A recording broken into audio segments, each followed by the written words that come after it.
Salam sejahtera, selamat pagi. Hari ini ialah minggu yang pertama di dalam Lent, uh, di dalam musim puasa. Tajuk saya hari ini ialah percubaan atau godaan Yesus. Percubaan atau godaan Yesus. Passage dari Lukas pasal 4 ayat 1 sampai 13. Lukas 4 ayat 1 sampai 13. Biar saya baca. Yesus penuh dengan Roh Kudus kembali dari Sungai Yordan dan dipimpin oleh Roh ke padang gurun. Selama 40 hari dia digoda oleh iblis. Sepanjang masa itu, dia tidak makan apa-apa. Sesudahnya semua itu, dia berasa kelaparan. Lalu iblis berkata kepadanya, "Jika engkau anak Allah, perintahkah batu ini supaya menjadi roti?" Yesus menjawab, "Telah tersurat, manusia hidup bukan dengan roti saja." Iblis membawa Yesus ke satu tempat yang tinggi. Lalu dalam kegelip mata, Iblis menunjuk kepadanya semua kerajaan di dunia. Iblis berkata kepadanya, "Segala kekuasaan ini dengan kemuliaannya akan kuberikan kepadamu kerana semuanya itu telah diserahkan kepadaku dan aku boleh memberikannya kepada sesiapa jua yang aku suka."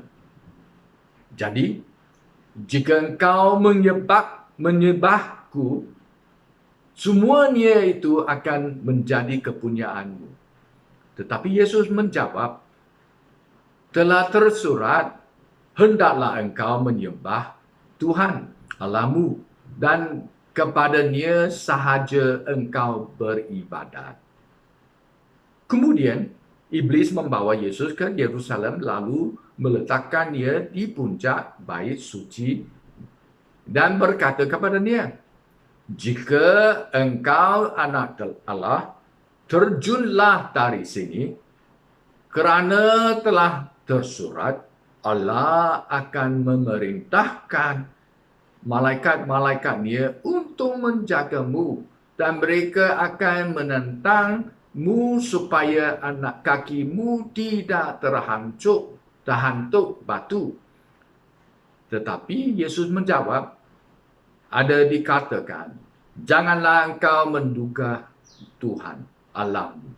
Setelah iblis selesai menggoda Yesus, dia meninggalkannya untuk sementara waktu.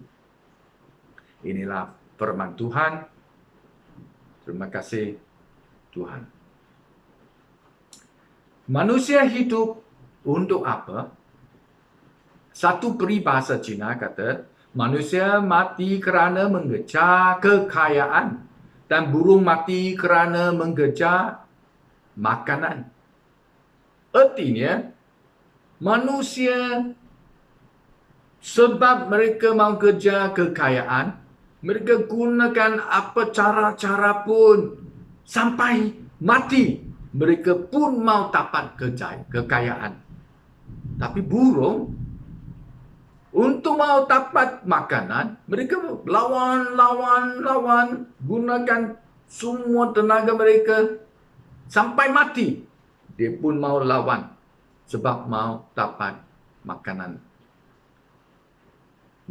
Manusia dengan burung yang tidak sama. Hari ini, kita selalu manusia-manusia di seluruh dunia. Sekarang kami yang semua orang yang mengejar kekayaan, harta.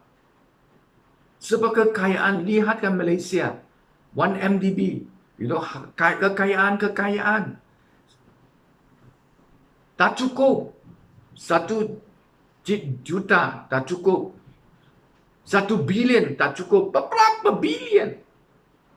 Tetapi hati manusia tidak senang hati sampai mereka mau dapat kekayaan yang lebih. Harta pun sama. manusia pun menuju mau dapat kenamaan, reputasi. Ini tajuk-tajuk nama, datuk-datuk, tan-sri, nama semua mau dapat sebab mereka mau nama, mau reputasi, pun sudah ada berkaitan dengan kekayaan, harta, ada berkaitan dengan kekuasaan. Manusia mau dapat faedah untuk sendiri. Muka dan imej mereka yang penting.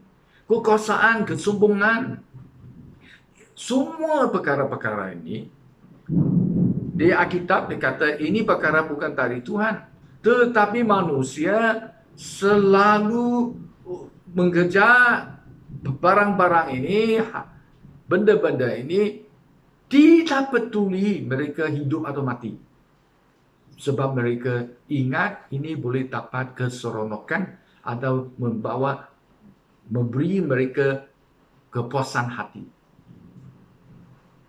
Tapi mereka sudah salah. Ada 3 godaan di sini. Godaan iblis. Dia yang pertama. Ini iblis tahu Yesus sudah berpuasa 40 hari. Dia sangat lapar. Nombor 1, dia mau cuba Yesus di dalam daging dia. Keinginan daging dia. Dia kata, lalu iblis ayat 3 kata, berkatanya, jika engkau anak Allah, perintahkan batu ini supaya menjadi roti. Sebab pada masa itu, yang Yesus yang perlu sangat ialah makanan. Hari ini ada ramai orang perlu duit, ada orang perlu nama, kuasa, imej, reputasi, lain-lain. Semua ada keperluan banyak. Ini roti dia boleh kata, ini ada keperluan. Kedua, ini godaan kedua ialah kekuasaan dan kemuliaan. Si iblis kata, dia membawa Yesus ke satu tempat yang tinggi, lalu dalam sekelip mata, iblis menunjuk kepada dia semua kerajaan di dunia. Tapi Yesus pada masa itu dikurun.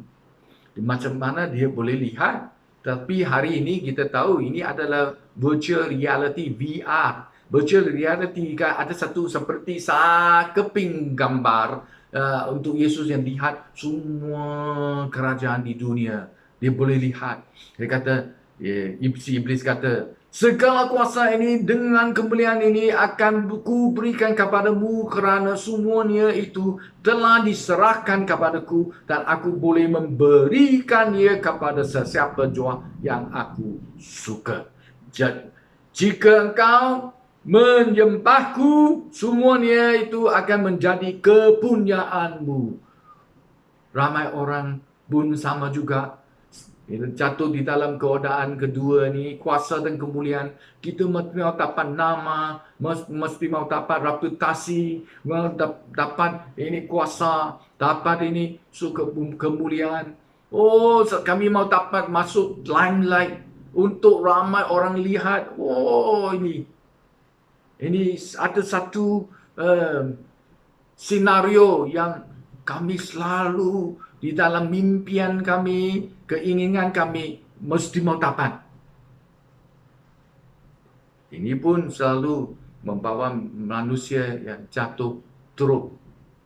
Yang ketiga, godaan ketiga, pelindungan atau jagaan ini.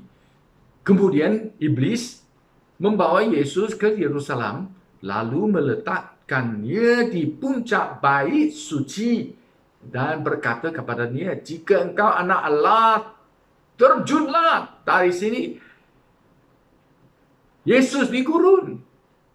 Dia bukan di Yerusalem, tetapi seperti virtual reality, VR, dia bawa dia sampai dia sendiri rasa dia sudah diri di atas puncak bait suci. Bait suci sangat tinggi. Itu bait Yerusalem pun di gunung tinggi sangat.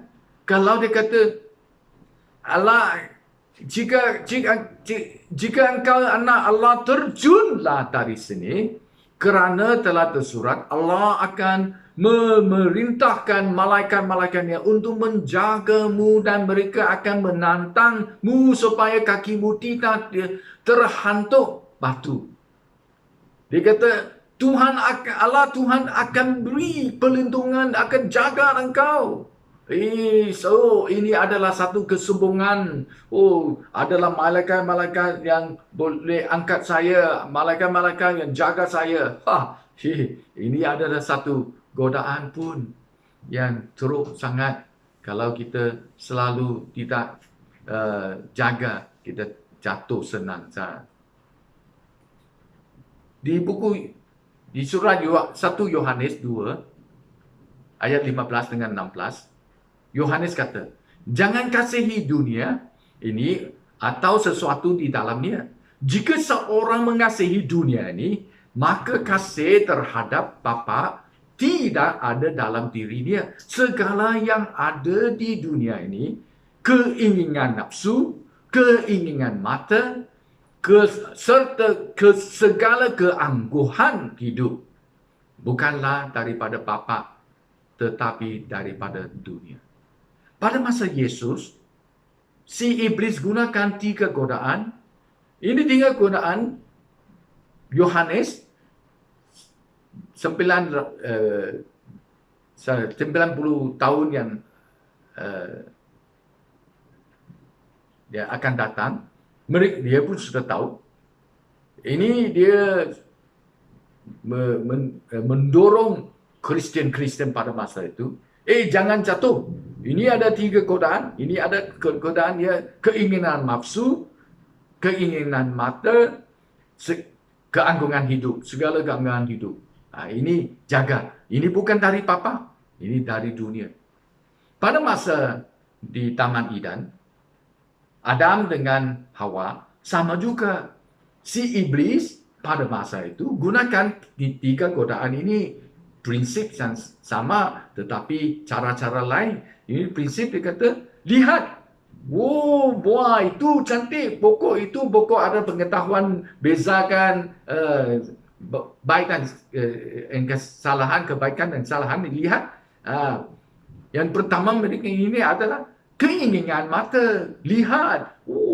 Ini buah ini yang bagus, yang cantik.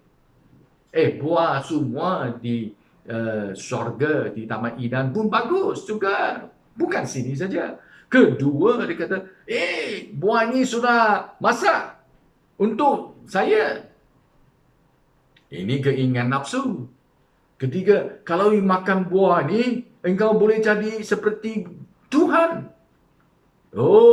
Ini keangkuhan hidup. Segala keangkuhan hidup saya seperti Tuhan. Cara-cara si iblis yang sama juga. Yang pertama, jawapan Yesus ialah, ini untuk roti ialah seperti makanan, harta, kekayaan lain-lain. Ini adalah keperluan manusia.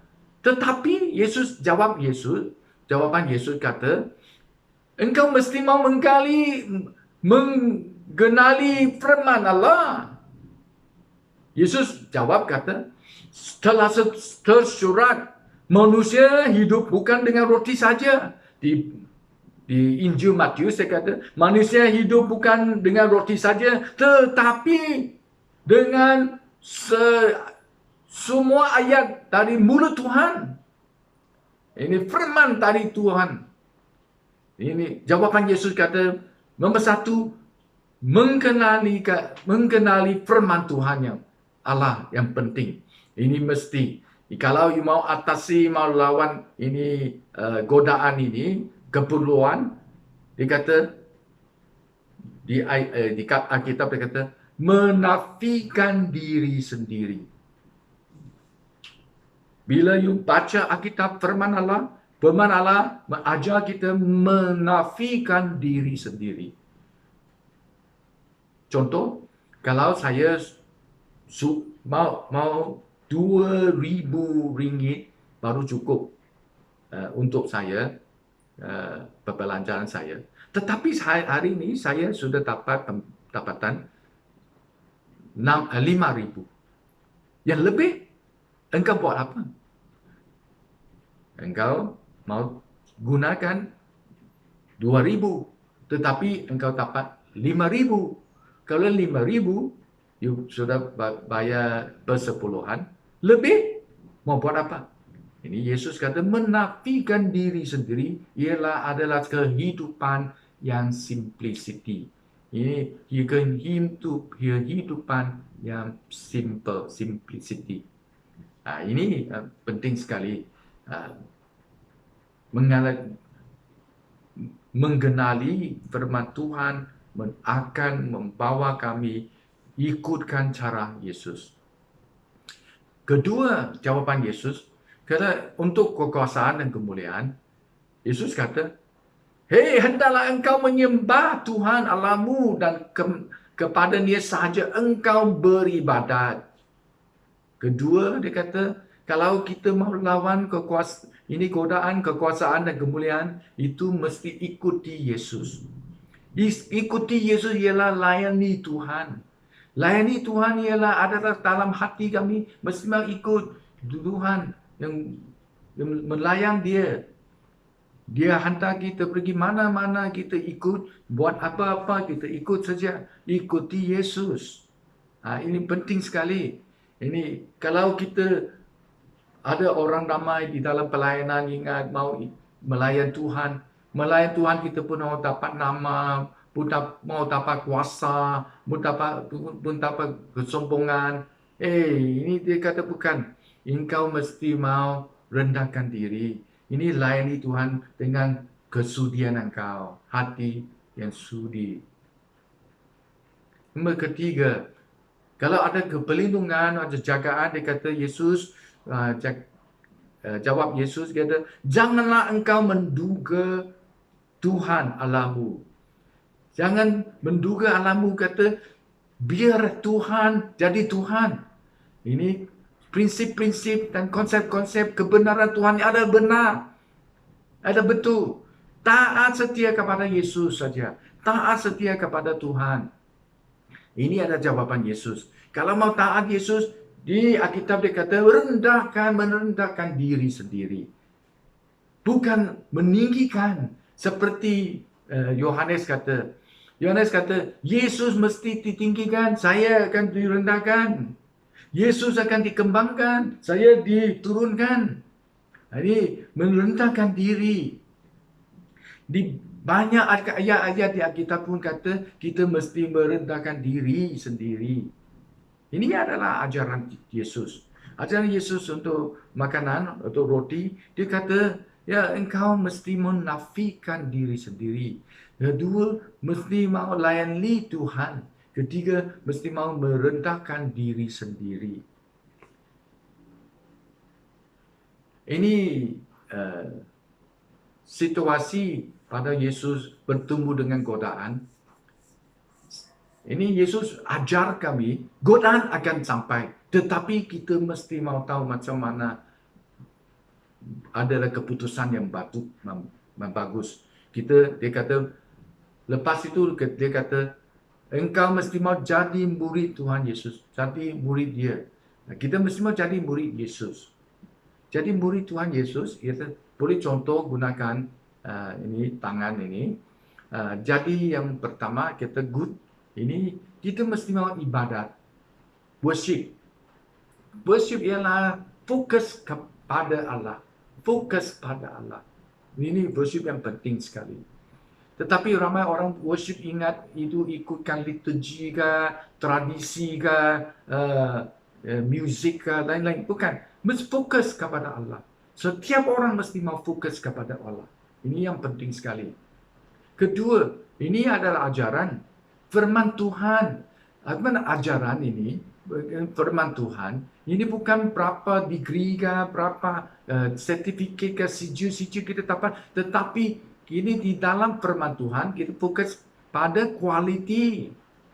fokus pada kualiti. Engkau betul-betul fahamkan apa kebenaran Tuhan, ada ikutkan kebenaran. Ini adalah kualiti, ialah ini kita ada proses masuk perjalanan yang suci, perjalanan yang benar. Nah, ini kita ini ikutkan jalan ini kualiti. Kalau ini firman Tuhan tidak ada transformasikan kita, ini kita belum ada kualiti lagi. Ketiga, ini yang jari yang panjang sekali, ialah pelayanan. Pelayanan ini kita mesti melayan Tuhan. Melayan Tuhan, dia kata Tuhan kata melayan Tuhan ialah melayan manusia, melayan masyarakat. Ini fokus pada kesudian. Hati engkau sudikah? Kesudian engkau yang penting. Engkau mesti mau sudi. Jangan mau melayan dengan kemarahan. Jangan melayan dengan hati yang kita suka. Tetapi mesti kesudian. Yesus tidak kata pelayanan mesti senang. Adalah pelayanan yang sukar. Tetapi kita mesti mau sudi ikutkan dia. Keempat, selalu kita adalah cincin di sini. Di cincin dia kata, ini kebajikan sosial. Kebajikan sosial atau untuk masyarakat, community. Ini fokus pada kasih sayang. Fokus pada kasih sayang. Kita kata kita mesti mau kasih Tuhan. Kasih Tuhan dengan hati kami, dengan tenaga kami. Tetapi kita mesti kasih jiran kita seperti kita. Jiran seperti kita. Ini mesti ada keluar dari ini hati dalam ada kasih sayang. Yang kelima, selalu kita buat yang sedikit saja. Ini misi. Misi fokus kepada keteguhan. Misi tidak senang. Selalu kita kata ada misi. Mau pergi satu tempat, mau misi. Ini bahasa mereka kita tidak faham. Kebudayaan kita tidak faham. Tempat itu kita tak biasa.